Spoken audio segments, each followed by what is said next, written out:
వి gold trusted gold buyers. మీరు తాకట్టు పెట్టిన బంగారాన్ని విడిపించి ఈ రోజు ఉన్న మార్కెట్ ధరకు కొనబడును.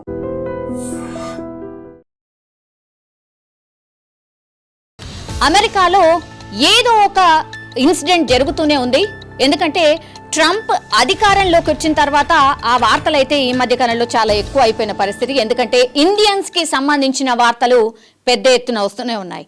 కానీ గతంలో కూడా ఒక 2-3 నెలల నుంచి మన పిల్లలు ఎవరైతే అక్కడ అమెరికాలో చదువు కోసం వెళ్ళినటువంటి పిల్లలు ఎవరైతే ఉంటారో 40 నుంచి 50 లక్షల లోన్స్ తీసుకొని చాలా మంది ఎంఎస్ కోసం వెళ్తూ ఉంటారు. ఆ తర్వాత పార్ట్ టైం జాబ్ చేస్తూ వాళ్ళ లైఫ్ని కొనసాగిస్తూ ఉంటారు. అంటే ఎలా అంటే ఆ ఫీజుని కట్టుకోవడం కావచ్చు, లేకపోతే డైలీ ఎక్స్పెన్సెస్ ఏవైతే ఉంటాయో వాటన్నిటిని వాళ్ళు పార్ట్ టైం జాబ్ చేస్తూ వెళ్ళదీస్తూ ఉంటారు. ఇది అందరికీ తెలిసినటువంటి విషయమే. ఆ తర్వాత వాళ్ళు ఉద్యోగరీత్యా వాళ్ళు ట్రయల్స్ చేసుకోవడం, తర్వాత సెటిల్ అయిపోవడం, ఇదంతా కూడా తెలిసిందే. కానీ ట్రంప్ వచ్చిన తర్వాత అండ్ ట్రంప్ ఎలక్ట్ కాకంటే ముందు ఎన్నికల్లో ఆయన డైరెక్ట్ చెప్పింది ఏంటి అని అంటే, ఈ ఇండియన్స్ కి సంబంధించి కావచ్చు, లేదంటే ఎవరైతే వలసదారులు ఎవరైతే పెద్ద ఎత్తున అమెరికాకు వచ్చారో వాళ్ళందరూ కూడా ఇక్కడ ఉన్నటువంటి వాళ్ళు అమెరికాకి సంబంధించిన వాళ్ళ ఉద్యోగాల్ని కొల్లగొడుతున్నారు.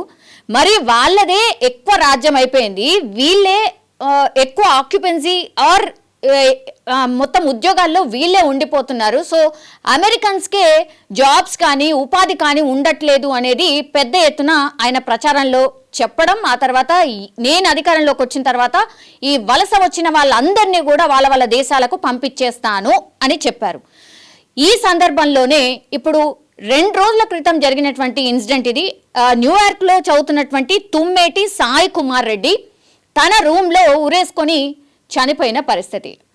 చాలామంది వాళ్ళ ఫ్రెండ్స్ ఏం చెప్తున్నారు అని అంటే, పార్ట్ టైం జాబ్ చేస్తూ యాక్చువల్లీ ఈ Sai Kumar Reddy చదువుకునేవాడట.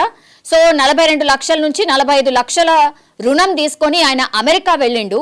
So part time jobs చెయ్యొద్దు అని ట్రంప్ పూర్తిగా స్ట్రిక్ట్గా అమలు చేస్తున్న పరిస్థితుల్లో ఇప్పుడు పార్ట్ టైం జాబ్స్ లేక ఇప్పుడు రుణం ఎట్లా తీర్చాలో తెలియక బలవన్ మరణానికి పాల్పడ్డాడు అనేటువంటిది వాళ్ళ స్నేహితులు చెప్తున్నటువంటి పరిస్థితి. ఎందుకంటే కొన్ని రోజుల నుంచి ఆయన పదే చాలా ఒత్తిడిలో ఉన్నారట. నా ఫీజు ఇంత ఉంది, నేను ఇంత కట్టాలి, నాకు జాబ్ చేయకపోతే నాకు నడవదు, మా తల్లిదండ్రులు చాలా కష్టపడి ఇక్కడికి పంపించారు, ఈ రుణం ఎట్లా తీర్చుకోవాలో ఏంటో అర్థం కావట్లేదు, లోన్ చాలా పెద్ద ఎత్తున ఉంది, నా తల్లిదండ్రులు కూడా నాపైనే డిపెండ్ అయి ఉన్నారు, ఏం చేయాలో ఏంటి అనేది ఈ మొన్నటి నుంచి కూడా ఆయన మాట్లాడుతున్న పరిస్థితి. ఇంకా లాభం లేదనుకున్నాడో ఏంటో తెలీదు, బట్ ఆయన అతని రూమ్లోనే ఉరేసుకొని చనిపోయిన పరిస్థితి. ఇది గమనించినటువంటి స్నేహితులు పాపం ఎవరికి ఇన్ఫర్మేషన్ చేరవేయాలి, తల్లిదండ్రులకు ఇన్ఫర్మేషన్ చేరవేయాలి అని అంటే మనకందరికీ తెలుసు, ఇప్పుడు స్మార్ట్ ఫోన్స్లలో ప్రైవసీ కోసమని థంబ్కి సంబంధించిన ఇంప్రెషన్ పెడితే కానీ ఆ లాక్ ఓపెన్ కాదు. ఇప్పుడు సేమ్ ఈ సాయి కుమార్ రెడ్డి ఫోన్కి కూడా థంబ్తోని లాక్ చేసింది ఉంది. అండ్ ఆయన ఐ థింక్ ఫేస్ రికగ్నైజేషన్ తోని కూడా లాక్ చేసి ఉందనుకుంటా. సో దీంతో లాక్ ఓపెన్ కాలేదు, అందుకని ఆ ఇన్ఫర్మేషన్ కూడా తల్లిదండ్రులకు చేరవేయడానికి కొంత సమయం పట్టింది. వాళ్ళకేం అర్థం కాలేదు, ఎవరు ఏంటి అనేది కూడా తెలియనటువంటి సిచ్యువేషన్లో వీళ్ళ స్నేహితులు చాలా పానిక్ అయిపోయిన సిచ్యువేషన్ ఉంది అనేది కూడా ఇన్ఫర్మేషన్ అంతోంది. ఈయన ఎక్కడి వాడంటే హనుమకొండ జిల్లాకు సంబంధించిన అతను. సో హనుమకొండలో నివాసం ఉంటున్నారు. వీళ్ళ పేరెంట్స్ కూడా తెలీదు, మరి ఏంటి రీజన్ అనేది తెలియదు. బట్ డొనాల్డ్ ట్రంప్ వచ్చిన తర్వాతనే పార్ట్ టైం జాబ్స్ ఏవైతే పిల్లలకు చాలా హ్యాపీగా పార్ట్ టైం జాబ్ చేసుకుంటూ వాళ్ళ స్టడీస్ని కొనసాగిస్తూ ఆ తర్వాత ఎంతో కొంత వాళ్ళు సంపాదించుకునే వాళ్ళు, అంటే వాళ్ళ పాకెట్ మనీ లాగా డైలీ ఎక్స్పెండిచర్ వాళ్ళది వెళ్ళదీసేవాళ్ళు. అట్లాంటిది ఇప్పుడు అన్ని క్లోజ్ అయిపోయిన పరిస్థితి. సో ఇన్కమ్ జనరేట్ కాదు అండ్ బతకడం చాలా కష్టం అమెరికా లాంటి ప్లేసెస్లో అనే దాంట్లోనే ఇప్పుడు ఈ సాయి కుమార్ రెడ్డి అనే వ్యక్తి చనిపోయినట్టుగా స్నేహితులు అయితే చెప్తున్న సిచ్యువేషన్ అయితే కనిపిస్తోంది. అండ్ ఇదే కాదు, హన్మకొండ జిల్లా కమలాపూర్ మండలం మాదన్నపేటకు చెందినటువంటి మరో విద్యార్థి ఎవరైతే ఉన్నారో బండి వంశయ్, ఆయనకు కేవలం 25 సంవత్సరాలే. సో ఆయన కూడా ఇదే రీతిలో పార్కింగ్ చేసినటువంటి కారులో మృతదేహం కనిపించింది. అది మొన్ననే జరిగినటువంటి పరిస్థితి కనిపిస్తోంది.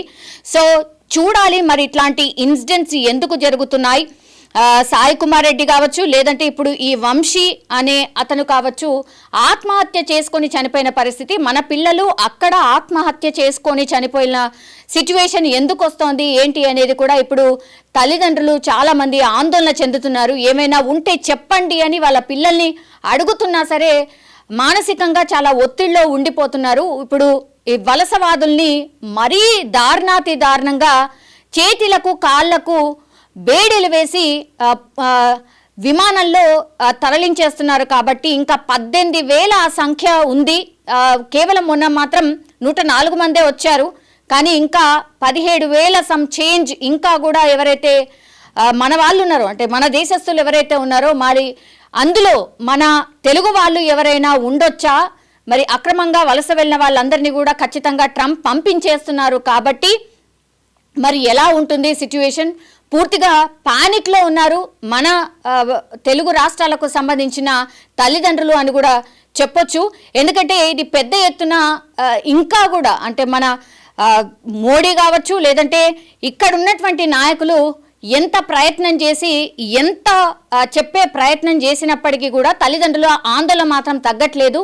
అండ్ కేంద్రం కూడా ఒకవేళ అక్రమంగా వలస వస్తే మాత్రం వాళ్ళని పంపించేయండి, ఇంకో దారి లేదు అనేటువంటిది కూడా చెప్పిన పరిస్థితుల్లో ఇంకా గత్యంతరం లేదు. ఎవరైతే అక్రమంగా వలస వెళ్ళినరో వాళ్ళందరినీ పంపించబోతున్నారు. అదే కాకుండా ఇంకా చాలా మంది ఎవరైతే అంటే అమెరికాలో ఒకవేళ వాళ్ళ వీసా గడువు అయిపోయినా సరే ఉన్న వాళ్ళు ఎవరైతే ఉన్నారో నెక్స్ట్ స్టెప్లో వాళ్ళందరినీ కూడా పంపించేస్తారు. అండ్ ఎక్స్టెన్షన్ ఆఫ్ వీసా అంత ఈజీగా ఉండదు.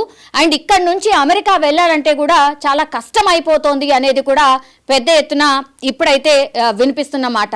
సో చూడాలి. ఒకవైపేమో అక్కడున్న పిల్లలు ఒత్తిడిలో ఉండిపోతున్నారు. అండ్ అక్కడున్న వాళ్ళు ఇక్కడికి రావడానికి కూడా భయపడిపోతున్నారు. అండ్ ఇక్కడున్న వాళ్ళు అటు వెళ్దామంటే కూడా ఇప్పుడైతే నిజంగా చాలా చాలా కష్టమైన పరిస్థితి అయితే ఉంది. సో ఇంకా కొన్ని డేస్ వేచి చూడాల్సిన ధోరణి కనిపిస్తోంది. మరి ఏం జరుగుతుందో ఏంటో తెలియదు. బట్ మన తెలుగు సంబంధించిన తెలుగు రాష్ట్రాలకు సంబంధించిన పిల్లలు ఇట్లా ఆత్మహత్య చేసుకునే వార్తలు మాత్రం పెద్ద ఎత్తున వస్తున్నాయి. కాబట్టి కొంత పానిక్ సిచ్యువేషనే కనిపిస్తోంది.